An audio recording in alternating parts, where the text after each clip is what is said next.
Bonjour à toutes et à tous. Aujourd'hui, le 12 octobre 2021, c'est le 6e jour de notre neuvaine à Sainte Thérèse d'Avila, patronne de la cathédrale du diocèse d'Amos. Le passage de l'évangile que nous allons entendre est tiré de l'évangile selon saint Luc, chapitre 11, versets 37 à 41. Cet évangile nous invite à la religion intérieure. Écoutons.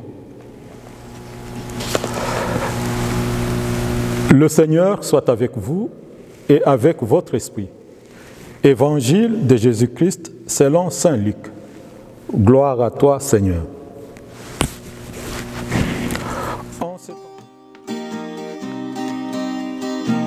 Tu es le pain vivant qui est descendu du ciel. Tu es le don de Dieu. Alléluia, alléluia. Gloire à toi, Seigneur. Alléluia, alléluia. Par la source d'amour. Alléluia, alléluia.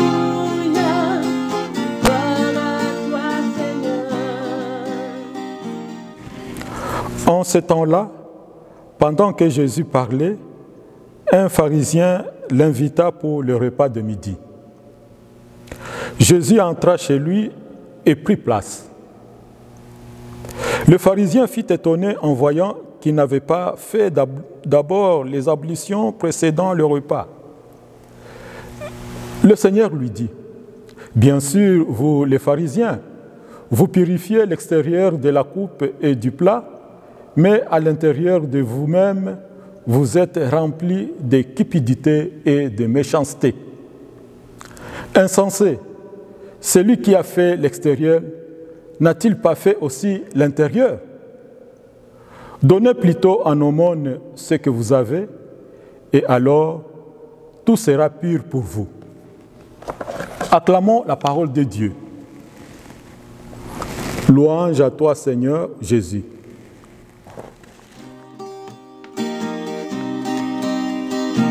Tu es le pain vivant qui est descendu du ciel. Tu es le don de Dieu. Alléluia, alléluia. Gloire à toi, Seigneur. Alléluia, alléluia. Par la source d'amour. Alléluia, alléluia. Gloire à toi, Seigneur.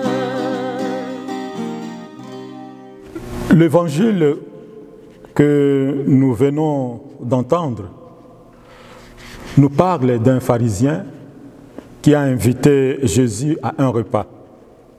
Puis, il s'étonne que Jésus n'ait pas fait des ablutions avant de prendre le repas. Jésus le blâme de ne s'occuper que des purifications extérieures des plats.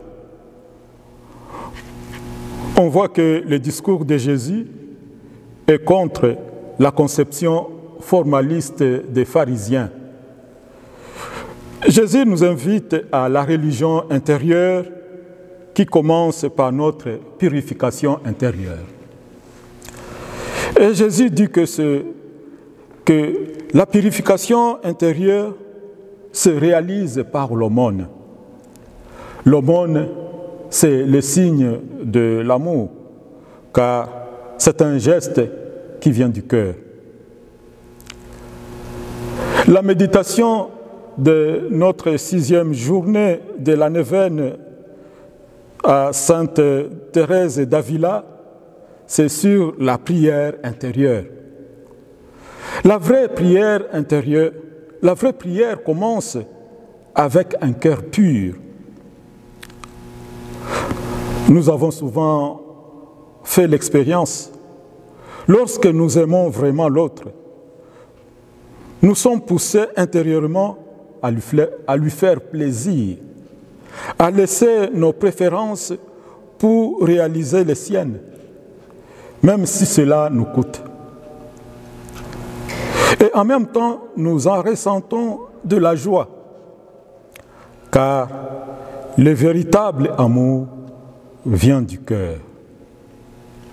Que cette Sainte Thérèse d'Avila nous apprenne l'oraison intérieure.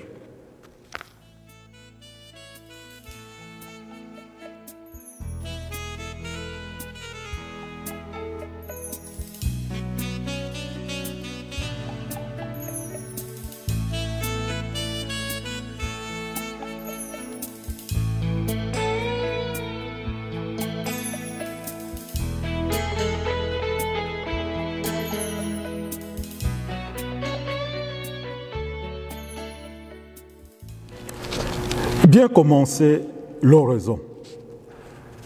Il est important de choisir la bonne posture pour prier. Assis droit, genoux repliés sur un banc de prière, dos appuyé contre un mur. Nous prions avec notre corps.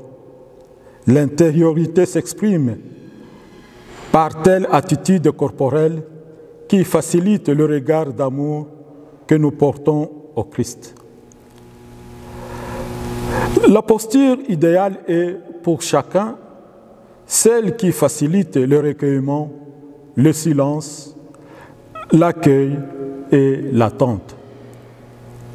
Le corps s'abandonne et invite l'esprit à suivre ce même mouvement d'amour. Être en oraison, c'est communier au Christ. Certaines personnes prient en méditant, d'autres non. Celles qui méditent se représentent Jésus dans l'un ou l'autre de ces mystères afin que le cœur soit touché. Thérèse nous donne un truc, une chose qui pourra vous être d'un grand secours, c'est d'avoir avec vous une image, un portrait de notre Seigneur, qui soit à votre convenance. Mais ayez-le pour vous entretenir fréquemment avec lui, non pour le porter sur vous sans jamais le regarder. Notre Seigneur lui-même vous fournira ce que vous devez lui dire. Ce qui importe pour Thérèse est ce regard d'amour porté vers Jésus dans la prière. Tout ce que je vous demande, c'est de le regarder. Et qui vous empêche de tourner les yeux de votre âme vers ces divins maîtres pour un instant seulement, si vous ne pouvez davantage. C'est Jésus et tout pour elle, comme l'indique son nom de religieuse, Thérèse de Jésus. Un livre peut s'avérer une aide précieuse pour aider à bien regarder le Maître, surtout si on a des distractions. Si j'en accepte le moment qui suivait la communion, je n'osais faire l'oraison sans un livre. Mon livre était pour moi une compagnie, un bouclier sur lequel je recevais les coups de pensées importunes. Avec lui, Jésus consolait. Avec lui, j'étais consolé. La sécheresse, en effet, n'était pas continuelle. Le livre est comme un ami fidèle qui peut dépanner notre prière lorsqu'on a l'impression qu'on tourne en rond. Prendre un extrait de l'Évangile relance souvent notre prière. Mais plus l'oraison se simplifie, plus le livre nous tombe des mains. Encore ici, le témoignage de Thérèse est éloquent. J'aspire sans cesse à trouver du temps pour lire, car la lecture a toujours eu pour moi beaucoup d'attrait. Cependant, Je lis très peu car dès que je prends un livre, j'entre dans un recueillement savoureux, de sorte que la lecture s'échange en oraison. Une image, un livre, une méditation d'une scène de l'Évangile, un simple regard porté vers Jésus, tout cela ne sont que des moyens qui nous préparent à l'intériorité, au silence intérieur, à l'oraison de recueillement. Ainsi, on se dispose à l'horizon par sa propre volonté, en fermant les yeux. On l'appelle oraison de recueillement, parce que l'âme y recueille toutes ses puissances et se retire au-dedans d'elle-même avec son Dieu. Par cette voie, plus rapidement que par aucune autre, son divin maître l'instruira et lui accordera l'oraison de quiétude. Cette voie est pour les personnes qui ne sont plus capables de méditer. Elles ne se représentent plus rien, ne fixent plus leur esprit sur un mystère quelconque, mais restent inactives, souvent dans la sécheresse, présente à la présence. C'est une oraison de simple regard qui prépare au recueillement. De fait, ceux qui suivent cette voie tiennent presque toujours les yeux fermés en priant. Cette habitude est merveilleuse sur tous les plans. Sans doute, il faut se faire une certaine violence pour ne pas regarder les choses d'ici-bas, mais c'est un début seulement. Thérèse, apprends-nous l'oraison intérieure. Aide-nous à nous abandonner en Dieu notre Père. Il veut nous épouser dans son Fils, nous abreuver à la source de son esprit, qu'avec toi nous lui appartenions toujours.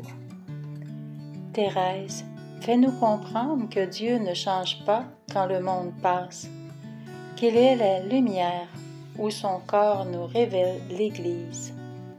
Guide-nous au château intérieur de notre âme, où nous ne serons plus qu'un avec l'Aimé. Amen. Par l'intercession de Sainte Thérèse d'Avila, je vous bénis. Au nom du Père et du Fils et du Saint-Esprit. Amen.